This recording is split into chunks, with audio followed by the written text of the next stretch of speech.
Good day, my friends. Walter here. Question: do you remember the outhouse? I know I do.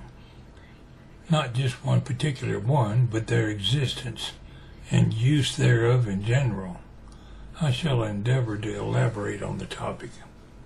First of all, for the benefit of our younger generation, who most likely never even considered this subject, they wouldn't believe many people of my generation once lived where their use was especially prevalent, particularly in rural areas, rather than in the cities. But it wasn't that long ago that even in the big cities, everyone used outhouses.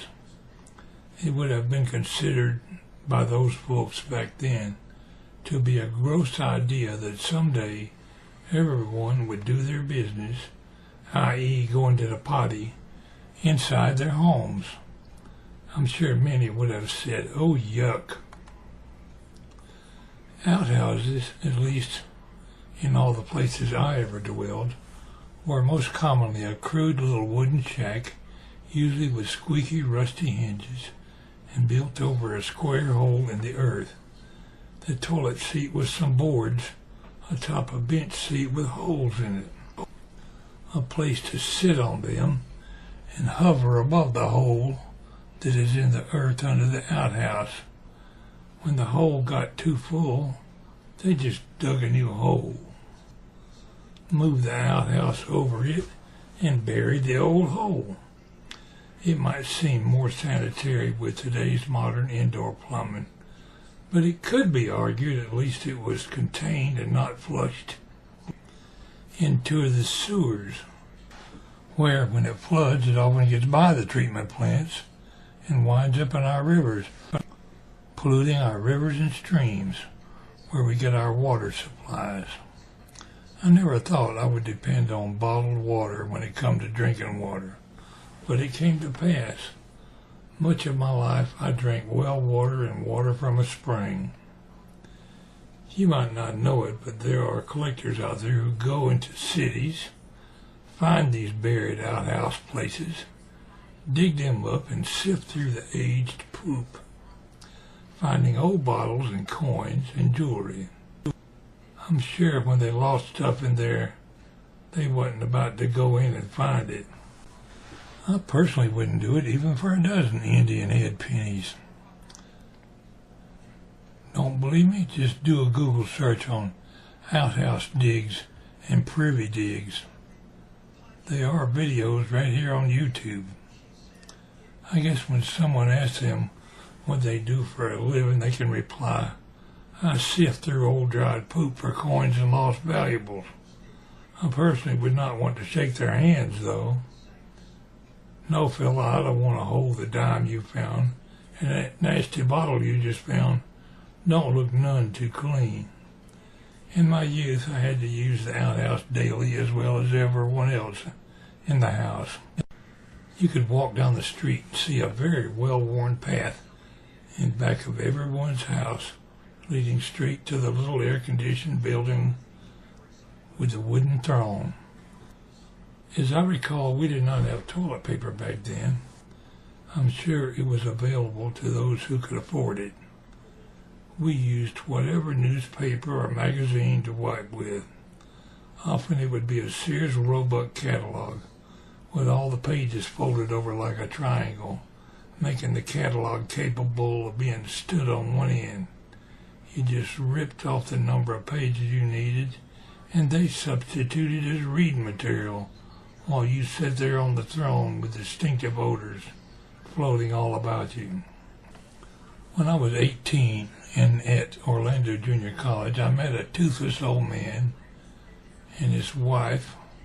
They were from Arkansas. He was none too good looking, but his wife was so ugly, I instantly understood why he drank so much.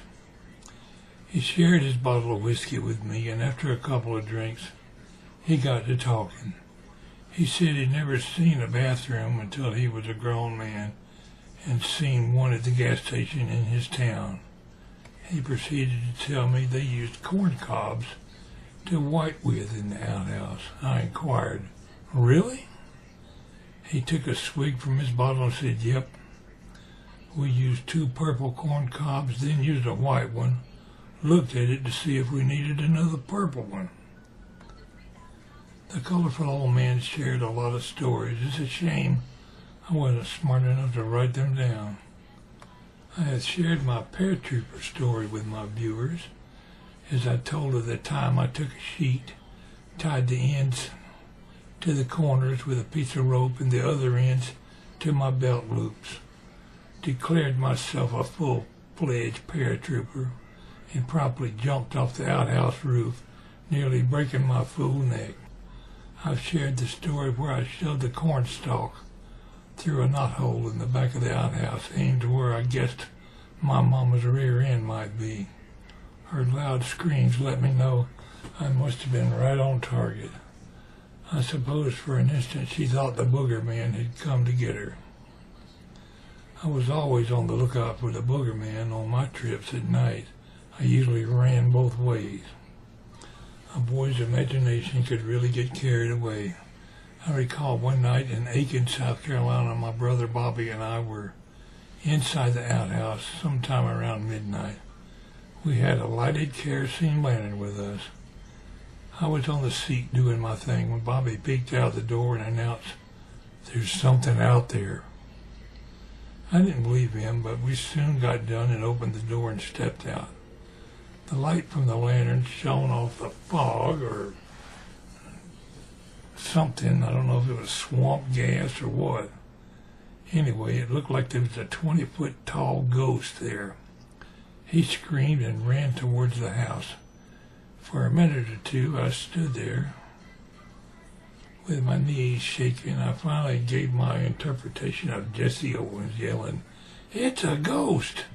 at the top of my lungs. Yep, you can Google Jesse Owens too if you don't know about him. So yes, my friends, I remember the outhouse. Do you?